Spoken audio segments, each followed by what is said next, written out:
What is going on, Wolfpack Nation? Hope everybody's doing well this evening. Thank you all so much for tuning in here for our Tuffy Talk Live debate. If you have not already joined us before, make sure you get it. If you haven't already, send us a comment. We already see Terry there in the comments there. Appreciate you joining us here, Terry. But just give us a shout out. Let us know what's going on. Again, if you have questions, comments, we're going to be talking all things NC State today. Talking a little bit of Clemson, talking a little bit about Florida State coming up here for sure. Definitely was hoping that we'd be having this live show with a lot more upbeatness and excitement and oh my gosh, we did it. But obviously, unfortunately, we weren't able to do that. Obviously, a tough 30-20 loss for sure. Again, nice to see you, Connor. What's going on? Appreciate you showing up here, Connor. So obviously, Greg, myself, Macon, Macon's brother Amos, and then my cousin Jimmy Dayton, we call him Turnip. All five of us went together, and again, it was an experience for sure. Obviously, a 22-hour day on Saturday, starting off with college game day, getting up at 4:15 in the morning. And then, obviously the game, even getting pushed back 20 minutes and starting around 8 o'clock, which is kind of another hilarious note there, just that they want us to stick around 20 minutes longer. And, getting back to the hotel around 2 a.m. So Greg, what were your thoughts about it, man? Would you do it again? Yes. But with a caveat at Raleigh, I don't want to do it again on the road. I want our fans to experience what we experienced minus the loss. I gotcha. Yep. And what would you say, Macon? Same thing? Well, I would do it again. I thought Clemson had a great game day atmosphere. I thought they really put it on very well for the fans. We were discussing on the way back in the car, and even like Clemson's videography, like how they put up stats on the screen, their sound system was top notch. They have the lights like State does, where they have like the LED lights that flash. I just really thought the whole game was like a really well done, even like you use the word production. It really was really well produced. There were some fans that were, the kind of classless kind of fans, but they were pretty good otherwise. So, very hospitable for the most part. I enjoyed it. I will say, being our first time doing game day, there's some notes I would take away. I definitely would not do that on the road again unless it was like State was numbered, a top 5 team or something like that. But man, it was great. I thought otherwise I would, take a chair maybe next time for game day. If you have like a little stool you can sit on, because standing for 5 hours got kind of old. But man, I thought it was a great trip. Michael, did you get to watch the whole game? Yeah, and I watched all 3 hours of game day that was on TV. Obviously they focused on Clemson a lot because they were the home team. Right. Was hoping they'd have at least a few more interviews with State players, but they they talked about our defense at the beginning, and then like they had one pre-recorded interview with Doran, but that was really it for interviews. I was hoping to see some players out with some interviews, but that didn't happen. And then Pat McAfee and his pick at the end was awesome. I think he's like they're basically having him going to be the replacement for Lee Corso. Nobody can replace him, but Pat's a pretty good choice. Yeah, I agree with you on that. Yeah, your sentiments on the whole Clemson being featured, that was kind of my reasoning for my answer earlier. Is like it was just Clemson, and I get it. They're the higher ranked team; it's their home thing. But like I want to be on the Clemson end of all of the the hype and the cheering and just the growing. I mean, they went nuts, and it was great. But Tuffy Talk was definitely in the house. Our flags were just about in every shot of of the show. So if anybody was watching when they had center stage, our flag was right there, and then we had flags right over Herb Street. So we were there. My sign got on for a brief second. So it was fun. But Macon, you're absolutely right. I'm glad I brought that chair because the last 45 minutes I was like, I'm done. We were out there for 5.5, 6 hours. Yeah.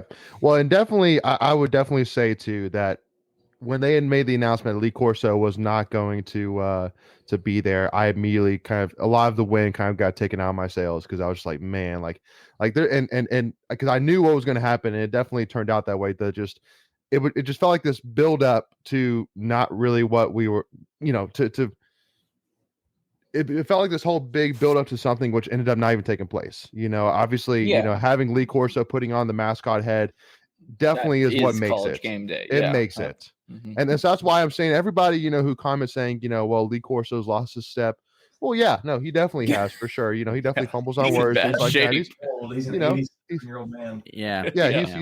He's not what he was, but at the end of the day, I would still take a 75-80% Lee Corso any day, than not have him at all. Let's put it that way. So, but yeah. So, and I see Cole, what was it here? I'm sorry. I actually lost a couple of the questions, but I know Colby asked the question about, in your opinion, how much did the refs change the momentum and course of the game?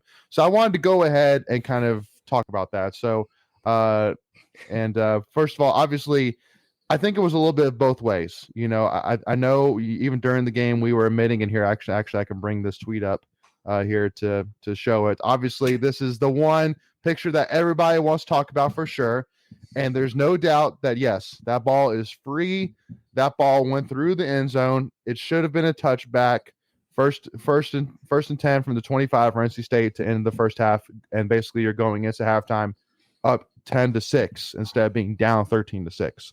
But the one thing which I would say to that is that, first of all, I think there was bad calls on both sides for sure. There was a couple of face masks which are clear and obvious on the Jumbotron that were missed, holdings for sure. It would just seem like an off day overall PIs. for the referees. Yeah, some PI. Yeah, like the one phantom PI on us was bad. So but running the kicker was a little bad, I thought. But yeah, I agree with that too. Tacky. And then, but I know that everybody would say, well, but none of them would have made the impact like this one would have. This one would have made a huge impact on the game.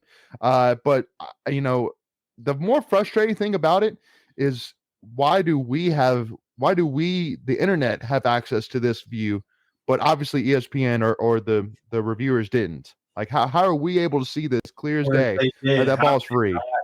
See that? I mean, to me, well, yeah. I mean, even when you see it in motion, the ball's coming out about 2 inches, needs about an inch or two above the ground. You can see the ball's moving.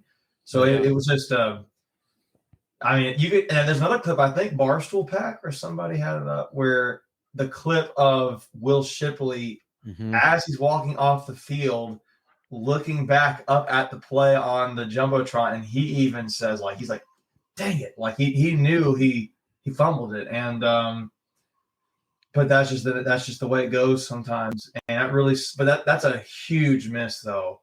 I mean, there's some other misses that are like, oh, that's a bad call here and there. That one was pretty pivotal, I thought. So I do think the refs, even guys like this. I don't know if people saw this on Twitter, but Des Bryant he's not from Clemson or NC State, the famous Dallas Cowboys receiver. Even he was like, I cannot watch this game anymore because these refs are on something, because it was bad. But yeah. I hate also making. I mean, it's worth the discussion for a moment. I think it's fair to have talk about it. I hate bringing in the refs. It's like, because it could go the other way, the next time. So that particular call though was pivotal. It was like, wow, that was a big call, because you go into halftime, it could have at most been 3 points, probably tie game. But that was a 7-point swing there, and you lost by 10. So that could have been a really big factor in the game, I thought. I mean, going to halftime, you're up confidence. If you don't have that touchdown. So yeah, I'll say two things about that too. One, never put it in the hands of a referee to make the decision on the game, right? So to your point, Macon. So you have to do better and do more to not let that affect you. And then to the last point you made, I thought we just came out flat as the Midwest, Kansas, Iowa, Nebraska state line. Like it was flat. Like there was no energy, no juice. The sideline wasn't hyped up when we came out. I think we came out 3 and out on the first drive and Of the second half. Second half. Yeah, sorry. Yeah, Second my apologies. Yeah, second half. My apologies. My apologies. Yeah. Second half. Yep. Sorry. Yes. But yeah, we came out of the locker room in the second half, and it was flat. No energy. You could tell like the air was let out of the balloon. Yep. Yeah. Well, and one thing too, which I know that a lot of fans want to talk about too, is the conservatism to end the first half. Basically kneeling the ball going into halftime, and I do agree with the fact that you have 28 seconds, you have 2 timeouts, you have Devin Leary back there, and also too up until that point, Devin Leary was playing well. I mean, I know the stats don't really scream it, but overall, I mean, he was making throws, he was playing confidently. Even when he was getting pressured, he was stepping through the throws. He was connecting with Devin Carter. I mean, that first drive, that long deep pass to Devin Carter was money. It was gorgeous. And so to me, in a game against a top 5, top 10 opponent, I feel like you cannot play conservatively, especially in an environment like Death Valley where momentum is key. You have to be able to take momentum when you can. And at the end of the day, worst comes worst, you throw a pass or two, they're incomplete, then you run the ball or whatever it may be, and you go to halftime. But to basically go out there and from the moment that the offense takes field and say, we're okay being down, because I think that is the message that got sent out, is that we are okay being within 4 points of Clemson, which right. And because when you see the second half, what happened in the second half? Like offensive line overall, we played okay in the first half, but once that second half came, their defensive line took over. Their defensive line completely took over. It was a night and day difference, and so that to me is a little bit, because I know a lot of State fans say, Doran is very easy to go the conservative route, and I feel like that didn't necessarily lose it for us, but it didn't help us either. That's just to me. Make a statement. I'm okay with taking the knee there. No. Just because, look, I'm old enough to remember back in the Super Bowl when the Redskins played. I don't know if I can still say Redskins, but when they played the Raiders and Theismann threw an interception and the Raiders returned it for a touchdown in that very type of scenario. And so that could really change momentum. I'm okay with it. Look. Well, but again, worst comes to worst. I mean, what's going to happen? You turn it over. That's what's worse. But again, you have a quarterback who's playing well up until that point. He was playing well that whole first half. I muted you, Bacon, because your microphone was fumbling around. Sorry, go ahead. Go ahead. The way I am in those situations, I think it depends partly. We were going to get the ball back anyways, but that is a possession. I personally would have taken a shot there.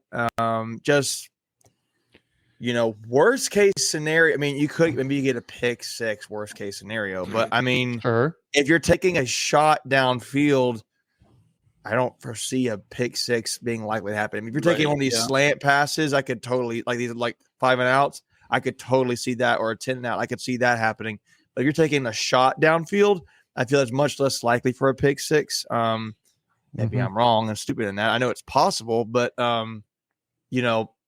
worst case scenario, I mean, that's maybe that happens. But I thought, you get a shot, you can try to get a field goal, it works out, but you're about to get the ball back anyways at second half.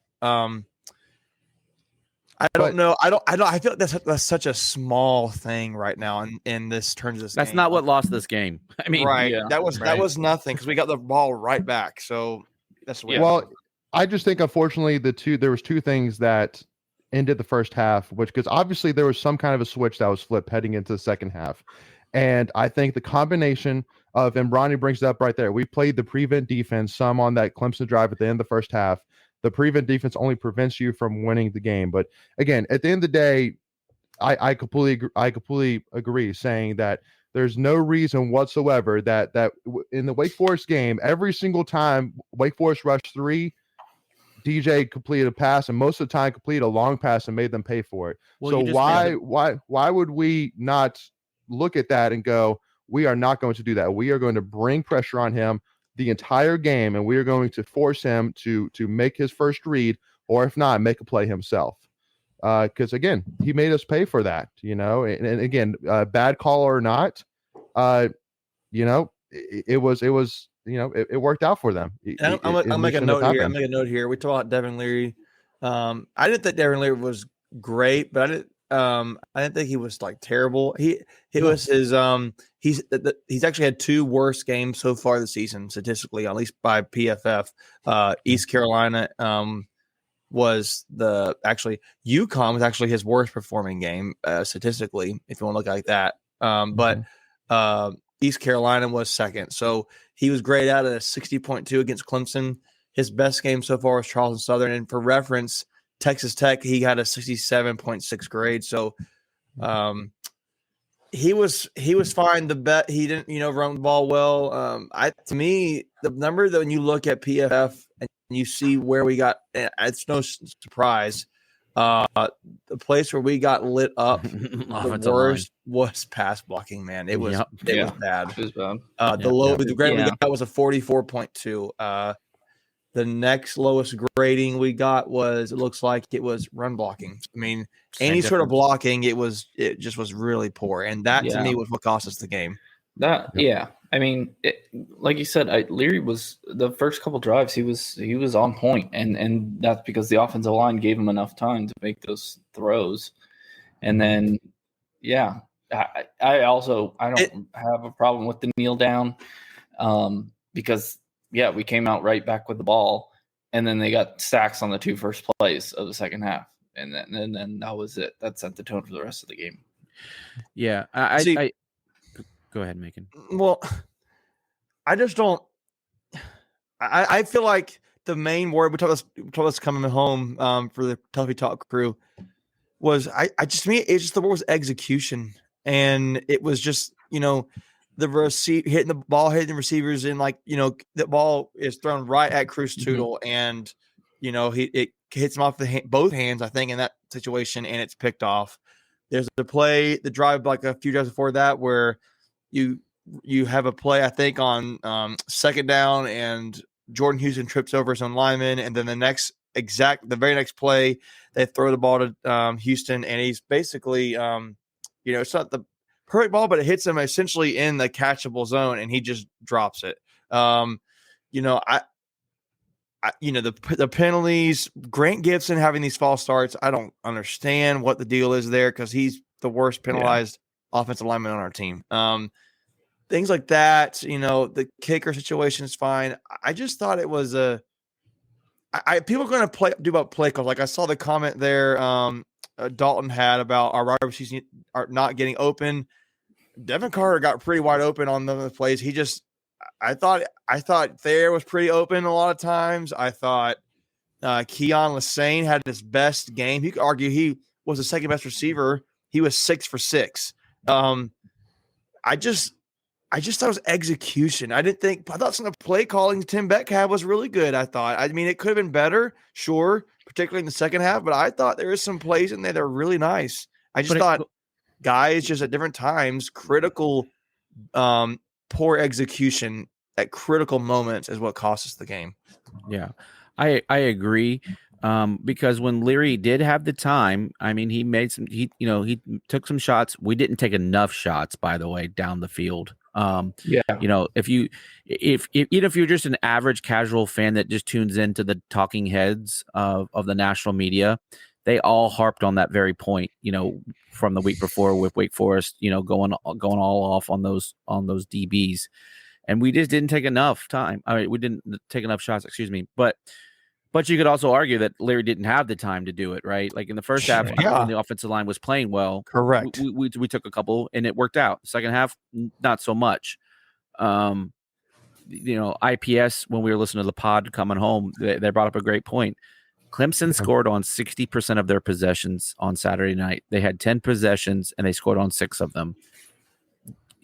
And we just didn't get stops when we needed to. Again, it goes back to execution. We didn't get the pressure. Go ahead. No. I add to that. They show the screens up. They show the stats up on the screen. The stats are about identical except for 2 items: rushing yards and turnovers. We had like 34 rushing yards. They're like 120 or 130, something like that. They had over 100 yards, I think, more than what we had. They just dominated the line of scrimmage. You're not winning games. Like to the comment that Connor had there, we are never winning a game with -2 in the turnover column. It was not against Clemson. You're not right, but you're dead even, relatively speaking, about possession time. Passing yards are about dead even. First downs are about dead even. It was just they just dominated you on the line of scrimmage. Go ahead, Leighton. You're smirking over there for a while. Yeah, well, and again, so I don't want to give away too much because yesterday Michael and I recorded an episode with Kenton Gibbs from Locked On Wolfpack and Riley Williams from Inside Pack Sports. So definitely make sure to stay tuned for those episodes for sure, as it was definitely a great in-depth conversation about the Clemson game and kind of what are some things we can do to improve on for Florida State in the rest of the season. But Wes Collar right there brings up one great point, and because we definitely talked a lot about Tim Beck. And obviously calling a trick play where our third or fourth string running back is throwing the ball in the red zone is, I mean, if there's one play you're going to circle saying, what was that? That's one of them. On top of also to another stat as well I saw today from Wolfpack, I think it was from Josh Goodson, where 30% of our passes were behind the line of scrimmage. Yep. And didn't take the shot. That's a bad stat. That's a bad stat. I don't like that's that a bad stat. Again, against a defense like Clemson, and against a defense who the cornerback they lost their cornerback from a targeting call in the first half. You have to take shots on a guy like that. Macon, when you say that's a bad stat, like explain it, because I don't know. I'm not sure if I understand what you mean by bad stat. Like, are you okay with that if it produces play, like if it produces results? Yeah. One thing before you answer, Macon, I will say if you look at most games will have that same amount. That's just the way that Beck runs. He runs the short passes, screens, and it will be the same mostly for every game. That percentage. I would have thought that number would have been around 20 or something like that. That's what I would have thought, because I mean, if you're throwing, let's start this way. I said I think State's probably going to try to attack Clemson in the way where they get their guys with speed out. I mean, I mentioned might do some bubble screen kind of things and let the guys with speed really try to take advantage of corners and block. I thought that's what we're going to do. It seems like we did that a little bit. Not saying we should. I obviously thought we should take shots on the field, which we did. You could argue we certainly should have done more and make their corners pay in that regard, especially after what was the other what's the guy, the safety who got hit for targeting? Makuba, he got taken out of the game. Makuba. But especially when he went out, I would have taken more shots down the field as well. But I look at it as when you're throwing plays behind line of scrimmage, that tells me I think it kind of goes with what I was saying we should have done, but I also think it's saying I don't think the offensive line was giving Leary enough time. I mean, you're wanting to get that ball and you want to get it out. So I think that's part of it. I just think that, I mean, that's just me. I would have thought it would have been more like a 15, 20%. You're taking shots more in that 5 yard or 2 yards just to get it out and start it. But, getting it behind the line of scrimmage as a starting off with negative yardage on a catch, I don't feel like on a third of your possessions is.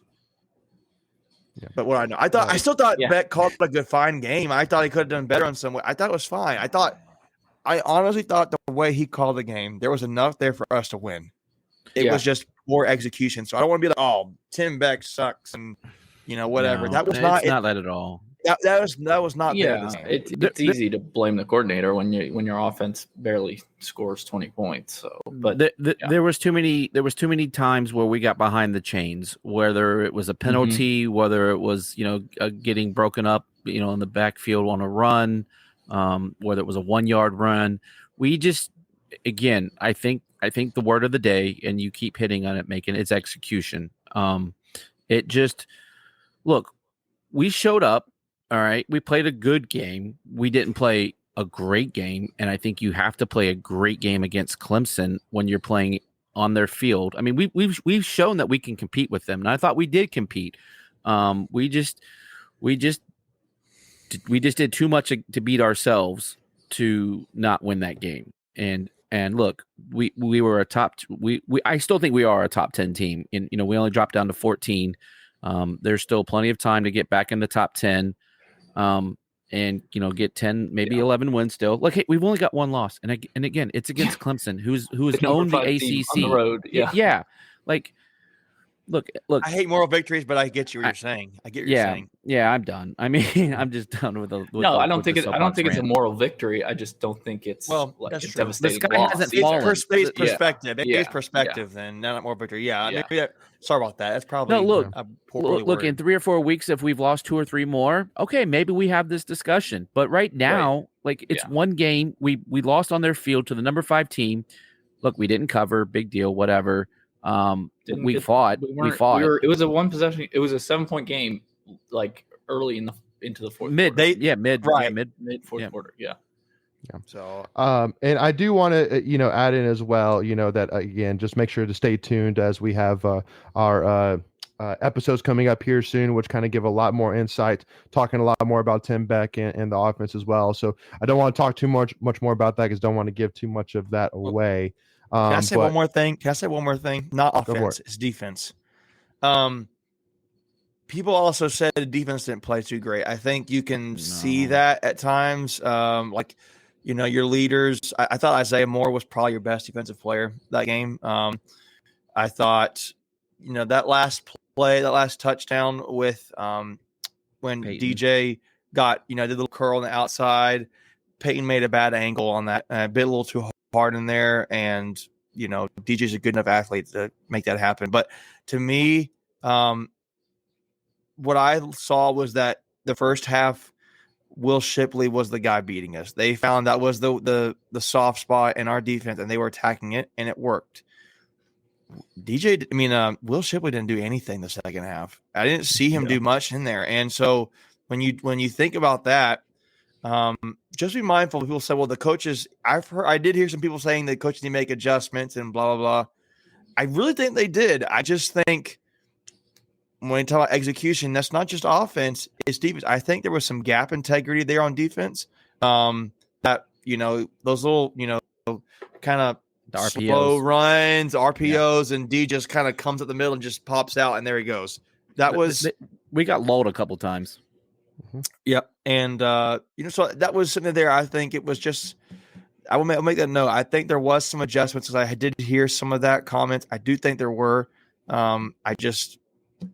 I think just Clemson was a better team that night, and that's okay. It's just you hate it because you were up, you were leading in Death Valley, and you could feel it. There was some tension there from the Clemson fans, and State felt like they belonged there. And I don't know. It's a bummer. It stinks. The season's not over, but I don't know. I just want to make sure that people thought about that for the crowd who says that there weren't adjustments. There at least we're on defense. So Will Shipley was punishing us in the first half and not in the second half. Yeah. So again, definitely don't. And Ronnie, I see your comment about Tim Beck for sure, and definitely the one thing which I do want to say was that it was great to finally see Devin Leary start to be Devin Leary a little bit.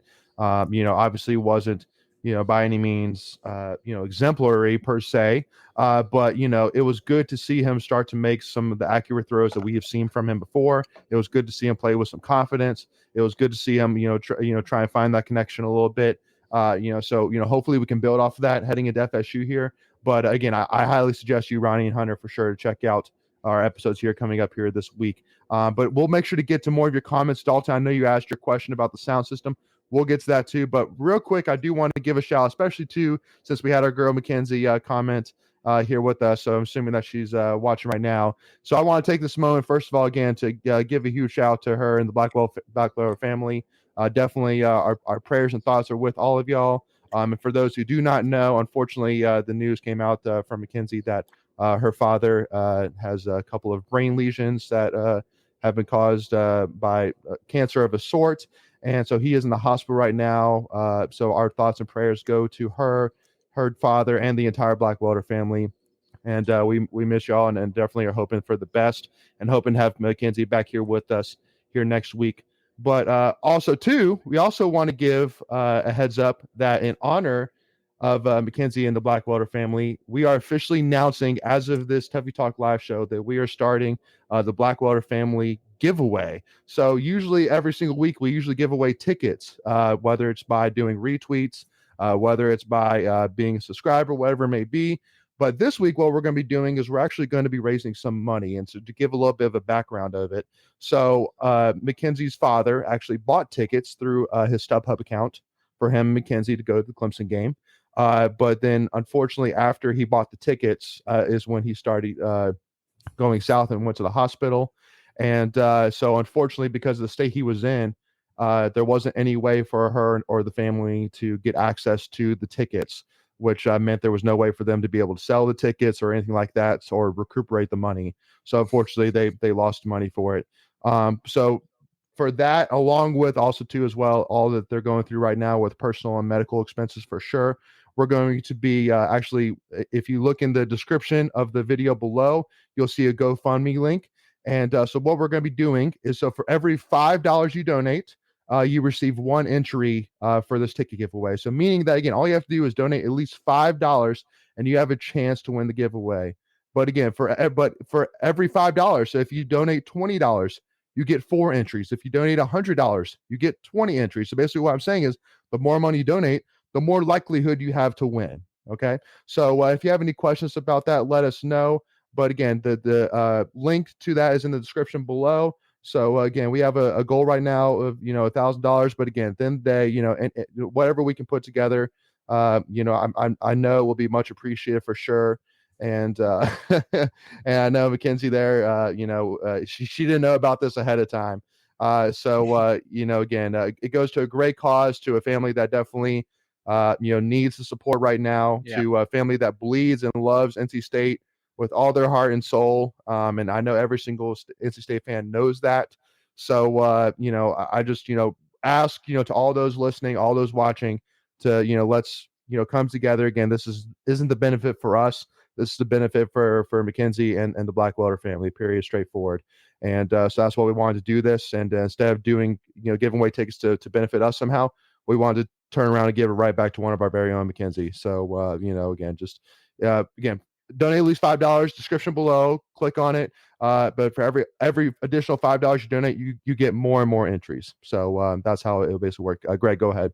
Yeah, just, hey, everybody, when you do that, share it out on all your socials. Again, if you're a Facebook, Instagram, Twitter, whatever your platform is, get out there and share it out there. We want to raise as much money for this wonderful family. Like Leighton said, this family is amazing. They have hearts of gold. So let's just take care of one of our own. Absolutely. And to help everybody too, so after we wanted to make the official announcement here on the live show, but right after this live show, and also even tomorrow as well, we're going to be putting a tweet out there officially, announcing it, giving the directions as well, and also posting it on Facebook as well. So that way, if you want to retweet it or share it, whatever it may be, that way you can just do it that way as well, instead of just sending out the link to the GoFundMe.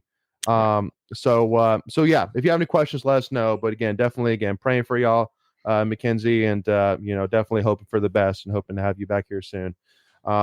So anyway, so now jumping. Can I clear one thing up too? Go ahead. We don't know it's cancer yet. There are suspicions that it could be. They have a biopsy this Thursday. Obviously, we'll know more, but we don't want to speculate there. So, but we are praying for you, Kenzie. It's just a scary situation for their It's family. a super scary situation. Absolutely. Yeah. So they were at Wake Forest Baptist over the weekend, and I believe he's Chad's come home. So that's a good thing. So good. Yeah. No, thank you for clarifying that, Greg. Yeah. That's a lesson learned for me too. Anyway, so jumping back here. So, and I know, Dalton, you asked that question 2 different times, so we want to make sure to go ahead and highlight that. So you said basically if it's allowed for the sound system to be that loud and play up until Leary hikes the ball. Did not think that was allowed. Very unfair. We do not do this at Carter Finley. Who knows close. necessarily?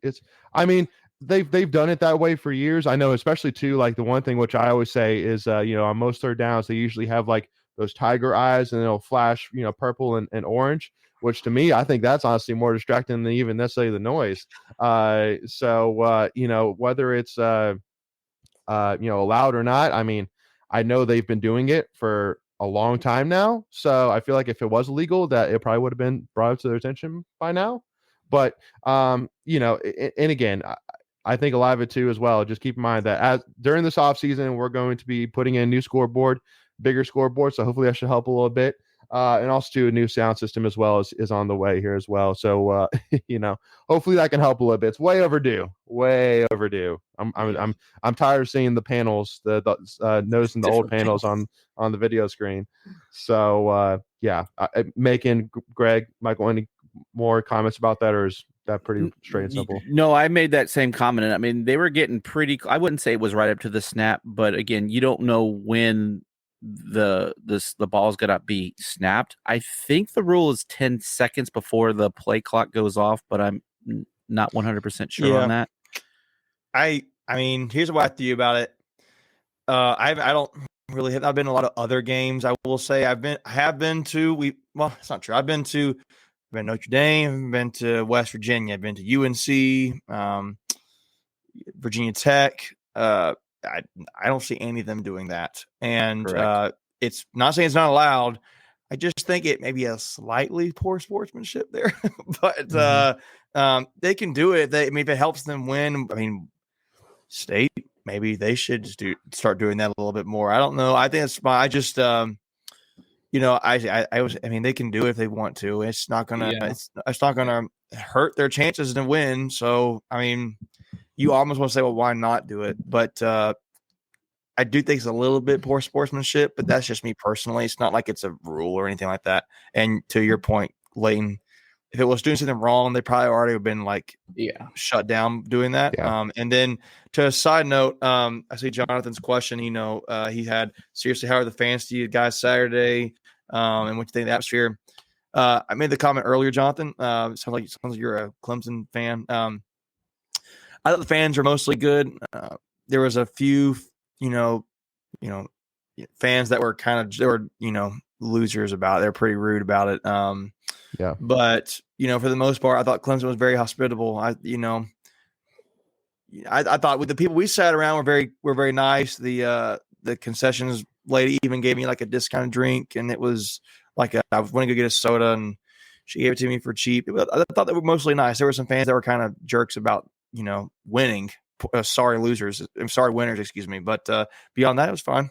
Yeah. And if I can just piggyback off that, they're probably not watching, but friends of Leighton, Maurice and Missy, they took care of us at the tailgate. Very nice people. Clemson fans too. Clemson fans, absolutely. Wonderful. I thought we were treated pretty well. When we weren't treated well, it was mostly younger people. And clearly college age students, that kind of age. Yeah, probably under 30. Hey, look, let's be real. Every fan base has it. State has it. 99% of the fans are going to be great. It's the 1% that you tend to remember more, unfortunately. Mm-hmm. But overall, it was great. It was a great trip. It was good. They were good. Yeah. And younger Clemson fans, all they know is Clemson just dominating the ACC. So it's yeah, it comes across a little bit like there's some entitlement there. Like, oh, we're just so much better than you. You guys are just turds. Like, well, okay. I mean, but. Well, it is what it is.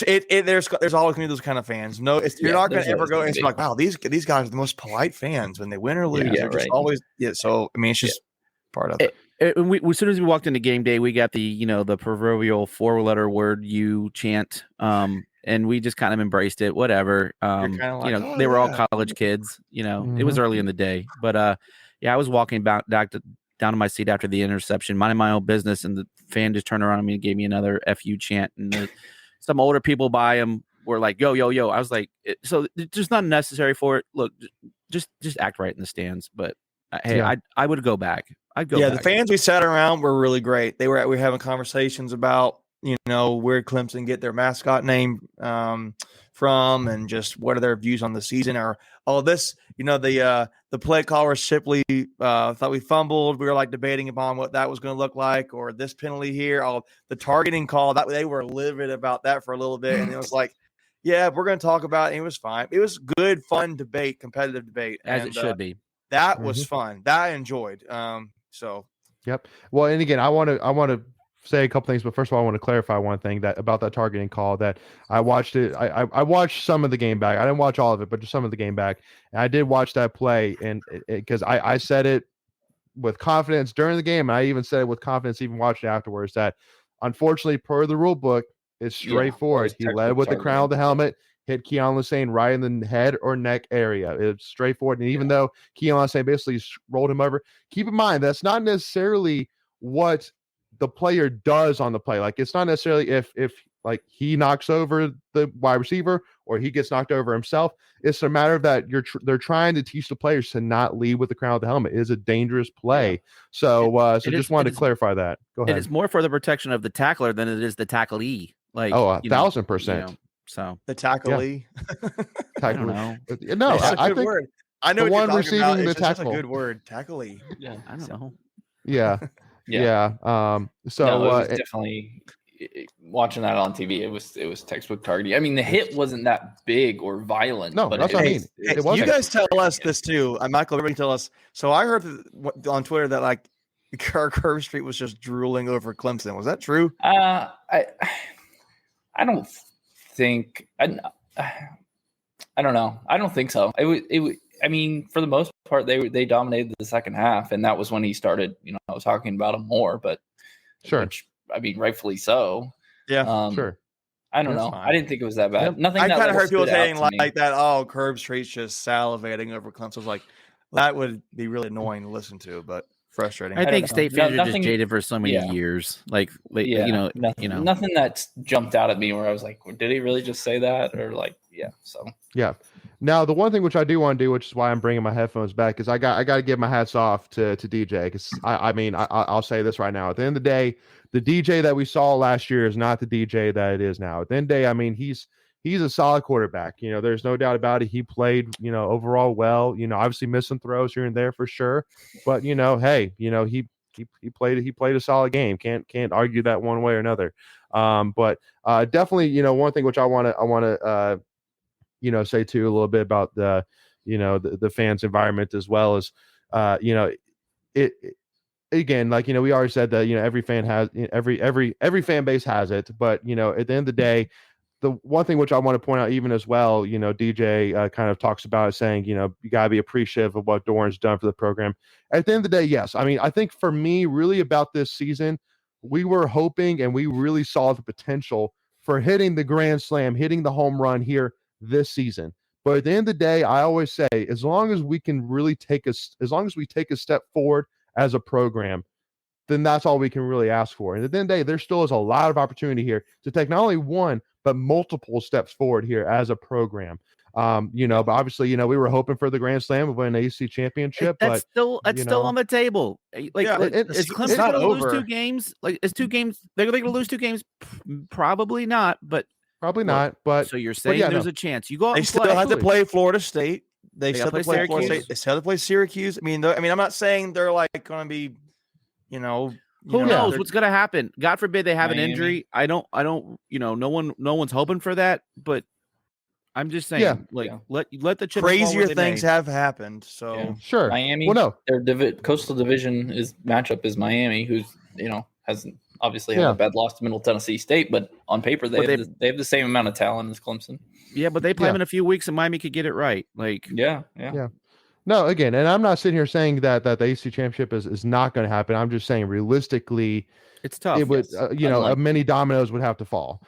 So just being, talking more of that. Okay, if that doesn't happen, what else is there? And there's a ton. I mean, 11-1 is definitely still sitting here on the table for us. And especially too. I mean, New Year's Six Bowl is definitely still on the table as well. It's everything is still out there.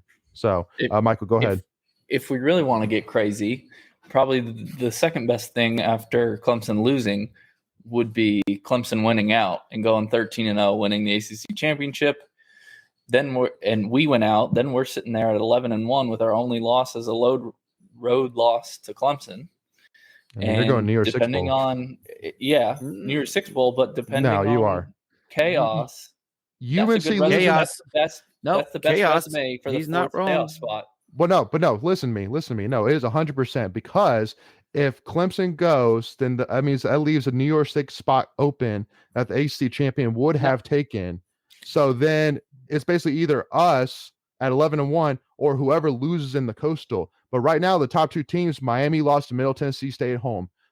UNC lost to Notre Dame at home. What we if lost to Georgia Tech wins out then the No. Michael is Greg saying. knows what I'm gonna go saying. even crazier. I got you, Michael. I got you. Greg knows what I'm saying. We'll leave it at that. The fourth playoff spot. If there's chaos in the rest of the conferences, if NC State is 11-1 with the only loss to undefeated Clemson, that's a pretty good resume. You can't have that's a better a pipe resume dream. than that. That's a pipe dream. But it's that is a pipe dream. But hey, I mean, I like you, Michael. But I like it. Go for let's it. say South Georgia Carolina struggled comes against back Missouri. into the ACC and plays Maryland, who comes back. I'm kidding. Now I'm lost. You guys.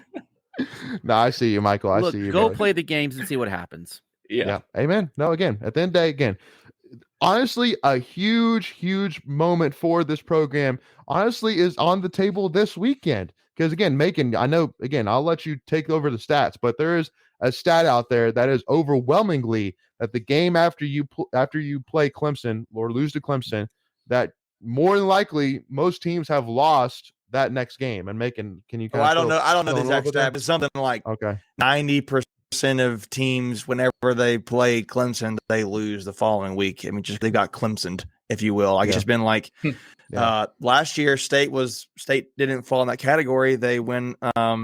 They played Clemson and then they went and beat Louisiana Tech. I think it was. Now they kind of struggled that game. But they won. And then they went up to Boston College and won. So and Wake Forest did this past. Yep. Sorry, I'm stealing everybody's thunder here. But no, buddy, you're good. They did it. So actually, I think State has a very senior laden team, and they can win this game against Florida State. And I made the comment last show. I said we could be talking, guys. We were like, oh yeah, State's going to win, and we thought we would. And I still think we should have won that game. But I thought we could have maybe if State hypothetically could lose out these 3 games, and we could be talking a whole different thing about NC State football. For sure. But I think this is going to be a very telling game, Florida State. It's going to be what is the game time? Is it? It's 7:30. It's 8 o'clock. ACC Network. Yeah. Be glad to home. Be glad to night game, and let's show out. And Florida State, statistically, they are one of the best performing offensive teams in the country right now. I mean, particularly raw. But that's our strength, though. So didn't look so good the other night. True. Well, that was the quarterback rushing when they lined up straight up rushing. Like look at Shipley straight up rushing. That I think he broke 1, maybe 2, like 8+ yarders. Yeah. So Well, and Dalton and Connor, I do want to kind of stress here as well. I think we've definitely beaten the horse a little bit about he bad fumbled. calls, things like that. Yes, he fumbled, and yes, the wide receiver did fumble before he stepped out of bounds, and it shouldn't have been blown dead. But at the end of the day, the refs, there were some calls they missed for Clemson even as well. So just it is what it is. We're moving on here. Sorry, I'm gonna make this point here. Florida State is the 4th best performing offense according to PFF nationally. They are right behind Minnesota, Air Force, Ohio State, and that's it. Yeah, and they're right above Georgia and Michigan and Alabama. So they're really doing well offensively. They didn't score enough to win, but I'm just saying they are playing well enough at each of their positions. And they're doing it very well. So I'd agree with that. I think they have a pretty electric offense. Yeah, no, I mean Jordan Travis when he's rolling he's a tough cookie. He's the definition of a dual threat quarterback, no doubt about it. So, but anyway, and again, the one thing which I will say though is again, just keep in mind that if you haven't already got tickets, I know it's sold out, but that doesn't necessarily mean that tickets aren't available. So make sure to go on your third-party sites, buy tickets if you can. Also to enter for our 2 tickets, for our fundraiser for the Blackwater family. Again, all it takes is $5 to enter. But the one thing which I will say again, it's going to be an electric environment, and you will not want to miss it. With that being said, we got to give a shout out here to our sponsor, Darby Electric, who is a veteran-owned company, and they specialize in residential work. But that's not all. They also build electric vehicle chargers, do a ton of remodel work, commercial work, and many other types of small projects. Even though the Triangle is their primary service area, they are capable of expanding that boundary. So go check them out at their website, DarbyElectricLLC.com. Find them on Instagram, Facebook, or give them a call at 919-639-0062. which they are available for your call 24 hours a day.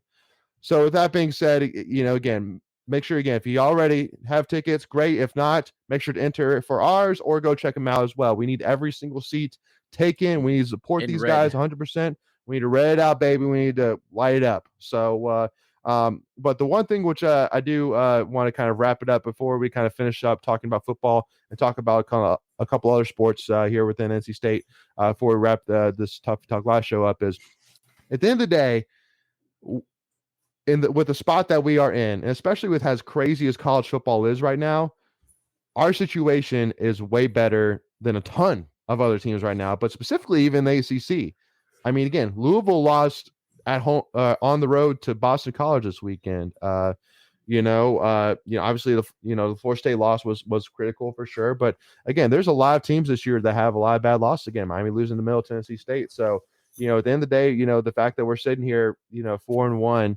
Pittsburgh lost to Georgia Tech. Did you say that Pittsburgh one? got donkey stomped by Georgia Tech at home. Yeah. No, that was the weirdest thing. As a ranked Pittsburgh team. And it was final score like 19-7, right? Yep. Syracuse stomped Wagner, which really isn't a surprise, but they're in the top 25 now. No. No, but I'm just saying they're in the top 25 is where I was going with that. They did running clock 10-minute quarters for the second half of that Syracuse Wagner game. Yeah, which I know you could do that. So yeah. But anyway. So at the end of the day, just making the point that at the end of the day, we still have a ton to play for this season. ACC championship is by no means out of the question.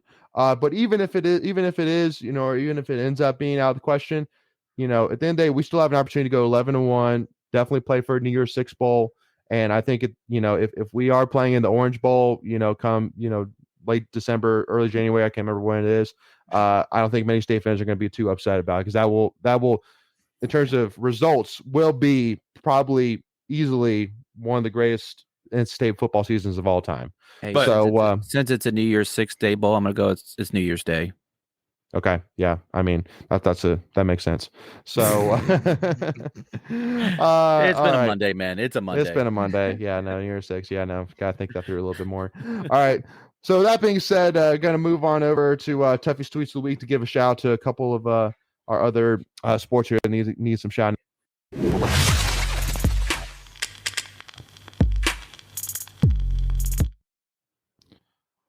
All righty. So, man, I'm totally behind here. I totally forgot to throw up the daggone graphic. Sheesh.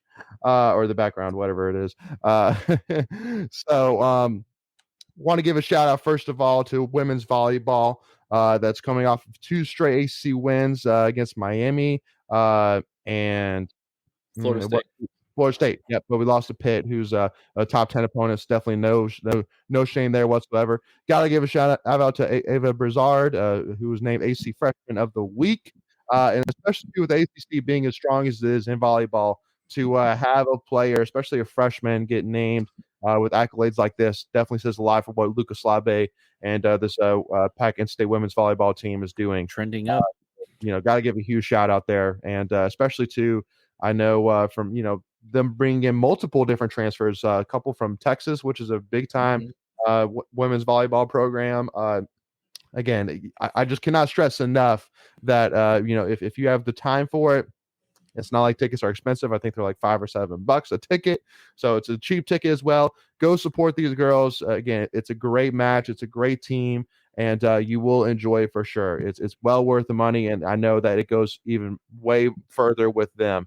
They deserve to have as many NC State fans as they can. They're supporting them. So got to give a shout out to Luca and Ava for this amazing accomplishment, and definitely looking forward to seeing what they can do for the rest of that season. So now also too, giving a shout out to one of our recent Pac pros, Ikem Ekwonu, baby. In week 4, he had 40 pass blocking snaps, gave up 0 sacks, and only allowed 1 pressure. So which is definitely a much better stat than I'm sure the stats the rest that of he the had. team.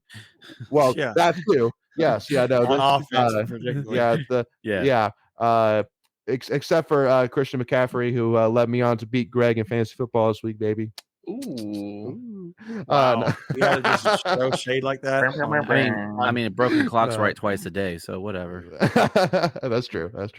But yeah, no, but it's definitely much better stats than what I was thinking. Besides, definitely, yeah, the Carolina Panthers in general. Definitely his stats from week 1, facing Myles Garrett. Myles Garrett. Yeah, Myles Garrett from the Cleveland Browns. So, great to see him being, finally being successful and looking good in that black, blue and white. So, but just hoping that the rest of the team can catch up to him for sure. So, just leave it at that. The fire Matt Rule, trend is definitely out there. Campaign. That dude has got to go. He's got to go somewhere, man. He is. I don't know when, but he is. He is. Did you see that stat? It's not if, it's when. Is that what you're saying, Michael? Did you see the stat that was like he's 1 for 26? The Panthers are 1 for 20 on Matt Rule when the opposing team scores 17 points or more. Like that. That's so bad. That is so bad. Holy cow. Yep. Stephen A. Smith. I'm sorry, I don't want, but he went off on him today. He was like, he said, I look at the camera. He goes, Matt Rule, pack your bags. But it was so ironic. Go ahead, Michael. He could get he'll be a top candidate for the Nebraska or Wisconsin job probably. Yeah, and speaking of Wisconsin or Nebraska, let's put it this way. I know that a lot of state fans are saying, "Oh man, Dave Doeren's going to go to Nebraska or Wisconsin," but at the end of the day, two things that immediately scream out to me that say that he doesn't even think about that. First of all, he came into NC State with the quote 1 pack 1 goal. He from day one, that was his thing. Yeah. 1 pack 1 goal, and that is the United mission to win a championship. He has not won a championship yet, and knowing him and knowing how competitive he is, I would be a monkey's uncle if he left NC State before bringing that championship. That at least bringing that championship. Monkey's uncle. I'll tell you what trumps the championship: a Brinks truck. I don't know. Well, but also too, I feel like he's done so much to build up this program, and he knows that if he goes to Nebraska, he's starting from scratch. Yeah, and if he goes to Wisconsin, he's again, because Wisconsin. Well, I think one of the biggest issues right now with this Wisconsin is that they just need to figure out how much do they really want to be successful in their conference, because like Michigan, Ohio State, Penn State, they care a lot about football. And if you're going to beat them, you have to care just as much as them. And I don't necessarily know if they're at that level right now. Well, so, I think like Wisconsin is a football state, right? I mean, just look no further than the Packers and the way that they play ball. But they've been to some big bowl games the last few years. The Rose, the Cotton, I think maybe even the Orange. And they've had multiple 9-win seasons, and look, that wasn't getting it done apparently. And obviously we don't know all the ins and outs of what's going on with that program. And they're 2-3, but I mean, who's to say they wouldn't have turned it around? But sure. But everything that Dave says, that he loves North Carolina, he loves the mountains, he loves the ocean, the lakes, the fishing. His kids love it here. Let's not forget one of his children goes to Appalachian State. So maybe that plays some into it. He loves the seasons here, but he does have history out in the Midwest, out in the Kansas area, and then with Wisconsin. So it's not out of the question. No. I think their DC is going to get the job permanently. I mean, he's an alum. Yeah, Leonard. I think that's who all the fans want. He's an alumni there. He played linebacker there. Yeah, I don't think we have to worry about that. Yeah, I think that's true. Especially if he does well. Yeah. Right. And the one thing, which again, I harp as well, and I've heard this with multiple coaches, not just even NC State, but I'm talking even Carolina Hurricanes, I'm talking multiple, is that it's very hard to convince coaches to leave Raleigh, just because, I mean, there's a reason why it's not, if not number one, number two of the best cities to raise a family in the whole entire United States. And so, just the weather alone, like who wants, look, I spent time in Nebraska in the winter. It sucks. Wisconsin weather, it sucks. North Carolina is a great place to live, man. And Doeren's a country guy. I mean, again, he's a cowboy boots, jeans wearing guy. I mean, so he fits the area perfectly. So again, just from the fact that he is not gotten it. He's not gotten there yet. Now, again, if he wins the ACC championship and an opportunity comes available, then I might be worrying a little bit. But I also know, too, that at the end of the day, whenever he's asked to get the raises for his assistants or whatever, or get the indoor practice facility or get the lights, he's gotten it. So, we'll see. So anyway, and then the last thing I want to bring up as well is obviously the news as well of that State only went down to number 14, which to me, actually, I'll say this right now. I fully expect us to go like 18 or 19, just from knowing our past with AP poll of like, oh man, NC State's overrated. Now they lost to Clemson at Clemson. They're, going to drop down. So to me, definitely seeing us, only go down to 14, I was like, oh, okay, that's nice. Now I know that I know pretty much all NC State fans' favorite ECU grads point out saying, how is it that Wake Forest is below NC State? That is an atrocity and a half and blah, blah, blah. Whatever. I'm like, bro, at the end of the day, in a couple of weeks, NC State's going to go against Wake Forest, and we'll find out once and for all. We'll find out. Yeah. It'll get sorted out. Just patience, my friend. But definitely got to give a huge shout out. I mean, again, hey, for me, Syracuse, again, I'm a fan of Dino Babers. I really am. He is a great guy, and so, to see Syracuse at least start to get some success is great. Now, at the end of the day, have they faced anybody really of caliber? No. But at the end of the day, hey, they're 5-0, and so we're about to find out what they're made of real quick in the next 3 to 4 weeks. Yeah, they got us, FSU, and Clemson for sure. Yeah, I'll tell you what though, that Sean Tucker, that dude's a real deal, man. Yeah, no, Sean Tucker's a really good running back. And if you can run the ball, you can control a lot of the game. Absolutely. Hey, how about Kansas ranked up there at 19? Yeah. They Who should. had that? Who had that coming into the season? I mean, look at that. They're actually ahead of Kansas State. You know what I mean? Like that clip where they look at it. Who would have thought? Here we are. Not me. Not me. Well, and also, I don't know if it's this week or next week, but UNC and Duke play, and they're 8 p.m. prime time. And I'm like, man, look at it's ACC Network. It's ACC Network prime time. It's ACC Network. Let's pump the brakes. Yeah, I want to see Wake Forest versus Kansas in the national title game. No one. Well, and I guess more of my point to that too being, I mean, most of the years recently is mostly, UNC and Duke has just been a noon game. Like, okay, let's go and get this thing over. UNC's going to blow out Duke. Okay, thanks for coming. Have a good day. But now, I mean, it's actually probably might be a good game. We'll see. They got a decent offense. I think they're top 5 in the ACC in offense right now. Yeah, I mean, they're impressive. Two quick housekeeping notes before we wrap this up. Syracuse and State's been announced for 3:30 in 2 weeks. And then in case if you're a season ticket holder or an LTR holder, make sure you've checked your email because the priority deadline for selecting your seats has changed. It's now in December. So, if you're listening in, make sure you get that in. They kind of snuck that in on us and there hasn't really been any other notifications. So if you're one of those that, doesn't check your email often or, stuff goes to spam, don't miss out on that. Yeah, absolutely. So thanks Greg for touching us on that. Just kind of wrap things up here. So again, 8:00 p.m. on AC Network. But again, if you're not already going, again, find a way, get there to Carter Finley this weekend. It's going to be an amazing environment. Sold out game. It's going to be chilly.